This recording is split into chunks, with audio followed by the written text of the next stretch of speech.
Nasal অঞ্চলের পাশ দিয়ে বয়ে যাওয়া বিদ্যাধরী নদীতে হঠাৎ দেখা গেল একটি প্রাপ্তবয়স্ক কুমিরের।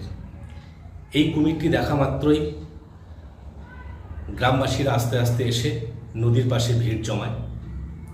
এর আগে কখনোই এত বড় কুমির এই কালীনগর কিংবা নেজার সংলগ্ন যে বেতনি নদী বা বিদ্যাধরী নদী রয়েছে সেই নদীতে দেখা যায়নি।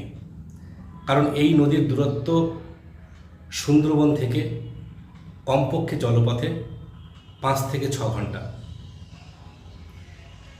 যারা মৎস্যজীবী, বিশেষ করে বিদ্যাধরী নদীর পার্শ্ববর্তী অঞ্চলের যাদের বাস,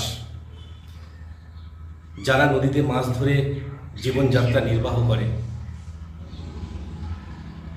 তারা কিন্তু ভয়ে হয়তো আর নদীতে মাছ ধরতে যাবে না, কিংবা তারা যদি নদীতে মাছ ধরতে যায় তাদের কিন্তু বিপদকে সঙ্গে নিয়েই মাছ ধরতে যেতে হবে।